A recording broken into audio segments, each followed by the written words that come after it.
What a life, eh, freak? 1 minute you're playing 21 and horse on the courts in Harlem, and the next moment you're in the showroom, configuring the gunmetal and graphite exterior of your luxury car and your iPad mini. Oh, I bet you get a crazy crowd when you drive that car around the block in the old neighborhood, huh? Yeah, I'm living the dream. Mad pandemonium. But folks from back around the way are real proud of me. Yeah, I hear you. Local kid makes good. You know, it kind of reminds me of when I took my tech stock public and I rang the New York Stock Exchange bell and my mom's friends called her up and said, "Maggie, is that your son on Bloomberg News this morning ringing the bell?" And my mom says, "Yes, sirree, Bob, it was him." That was a great moment, freak. And you know, our lives are like a pearl necklace of great moments, all strung together with the finest silk thread of memories. And we have to be very careful how we cultivate those pearls and we thread that necklace. Does this meeting by any chance have to do with Vic Van Leer? I grew up in the burbs, freak. I wasn't poor, upper middle class, comfortable. My daddy worked as an accountant for one of the largest insurance firms in the country. Smart with his money. Mom didn't have to work. I went to boarding school. And then my dad died of a heart attack when I was a freshman at MIT. I was a movie geek, wanted to be a civil engineer, but I made my fortune by becoming a hybrid of both those interests. My dad didn't want me to be an accountant. Oh, listen to this. My best friend was a guy named Isidore.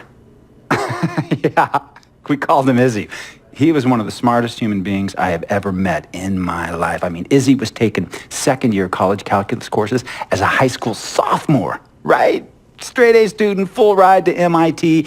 Izzy had the world at his fingertips. But he was always looking for trouble, and trouble found him.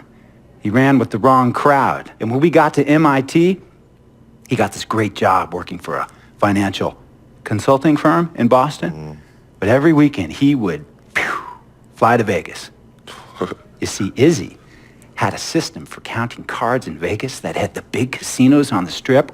Oh, stymied. He would come back to MIT with suitcases filled with $200,000 in cold cash. What? Yeah. So your man Izzy was getting hit off like that? Like a fat rat in a cheddar cheese factory, freak. Okay, so what happened to this dude Izzy? Because he's dope. No, not dope. Dead. After he'd been missing for 3 weeks, the Nevada State Police never found hide nor hair of Isidore.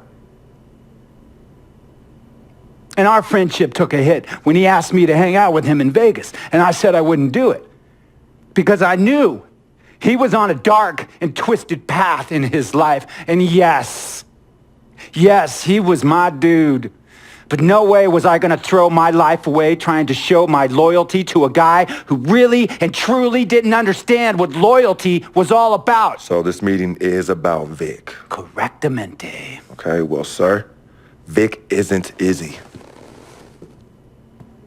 And why's that, freak? Well, for one thing, you and your dead friend Izzy didn't grow up poor. Me and Vic grew up in a neighborhood where we had to look over our shoulder every 2 seconds to make sure nobody was going to walk up on us and rob us. True.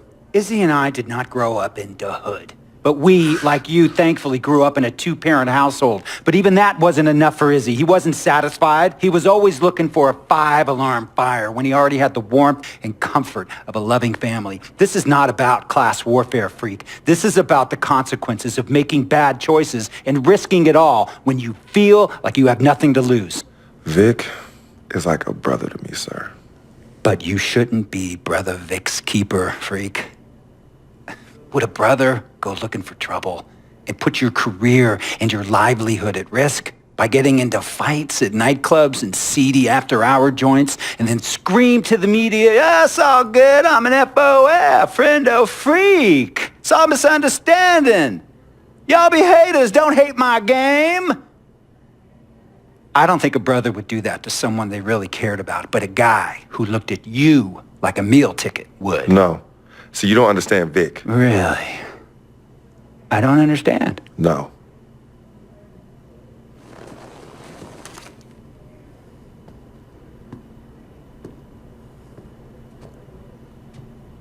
Look, man, it was a misunderstanding with the guy in the next VIP booth. His honey started flirting with me, so naturally I started flirting back. Next thing I know, Captain Cornball's off my grill piece beefing. Next thing he know, he got a 2-piece and a biscuit on his left eye. Hey, I don't know who hit him. And it damn sure wasn't me. Hey, Captain Cornball's mad because I'm an FOF, friend of freak. Hey, but check this out though. He needs to train that hottie before he leave the house though. Yo, he's hotties ain't loyal, man. What's there to understand? Are you freaking blind?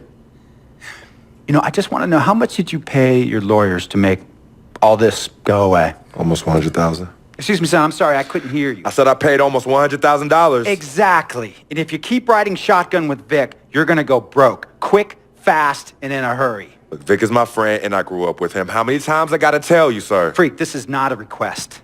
I am not asking you to do this. I am telling you to do this. And the first order of business is that Mr. Vic Van Leer is banned from traveling with you on the road. Vic is banned from the locker room. And Vic is banned from this arena. And if I catch this guy, Vic, in or anywhere near the facilities, Mr. Vic Van Leer will be arrested for trespassing. Are you serious, sir? Brother, I'm as serious as cancer. We all know that can be deadly. You know, when me and Vic were kids, playing summer tournaments at the Dome, we always imagined making it to the pros, right? And after the crowds left, just a street light was on the court, like 11:30, 12 midnight, even 1 in the morning sometimes. We used to practice player introductions, running on the court, giving dap, high-fiving the teammates. Vic, he would act as an announcer. You know, he would introduce me, announce my name on the loudspeaker, and the Jumbotron would flash my image like a little guy dressed in long shorts and a jersey. And now, fresh off his 3-game, 62-point scoring streak, the youngest player to ever do so in NBA history, Frequency Vibrations!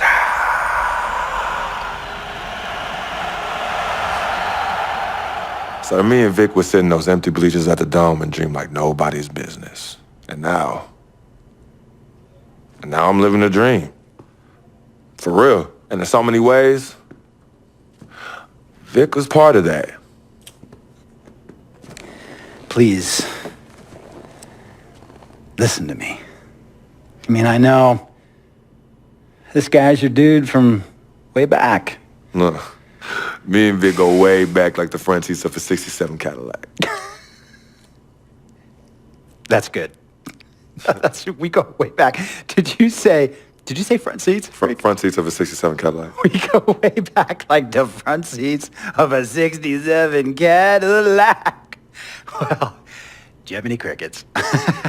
I'm going to be the hit once again at Herbie Allen's Sun Valley Shindig because my fellow billionaires love it when I walk and talk that talk. So that almost sounds... No, let me tell you exactly what it sounds like. I respect, admire, and most importantly, love you as a human being and a role model. But I pay you a lot. And I mean, I pay you a lot of money to play for my team. And I am in this game to win it. And you can't win it with an albatross around your neck like Vic. So Vic is done. History. And here's some more lingo that I picked up from a former megastar who used to play for me several seasons ago. Thought I would never release him until I did. And now he's the sixth man on a struggling team in Venice. And yeah, I'm talking Venice with the canals and the gondolas and Harry's bar, not the street ballers next to the fortune tellers on the beach in Cali. This guy used to tell me when he thought there was a player destroying our team, don't be a hero, cut that zero. And that is what I am telling you about Vic, freak. Don't be a hero, cut that zero. The only thing Vic brings into your life is headache and unwanted and unnecessary negative attention, and it will begin to affect your mindset. And when it affects your mindset, it's going to affect your play. And when it affects your play, it's going to affect my team. And when it affects my team, it's going to affect my money. And if it affects my money, Google Translate will become your new freaking friend. I want a championship ring, freak, and I want you to help me get that ring. And banners after banners hanging from the rafters in this arena. So, freak, hear me clearly and hear me good. V, G, Vic, gotta go!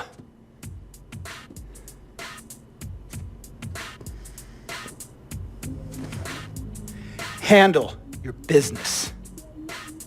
And remember, that contract you signed contains a morality clause, a very important clause that revolves around your conduct on and off the court and how it can negatively impact my team.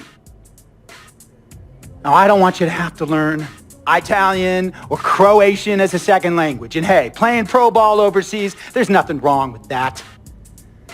But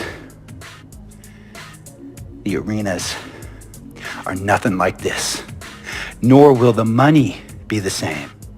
And on top of all of that, this is the U.S. of A., the greatest freaking country in the world. Ask yourself, is Vic worth all that? Think about it. Think long, think wrong. He has his bad rep. It's not, and I understand some of his judgments might shadow his actual character. He's not that at all. Man, Vic, let me tell you something. We actually, we have love for each other. We're brothers. Blood couldn't make us any closer at all. I mean, he has so much loyalty to me and to my family. You can see even Cece, has issues with him, but he still loves her. He still loves her.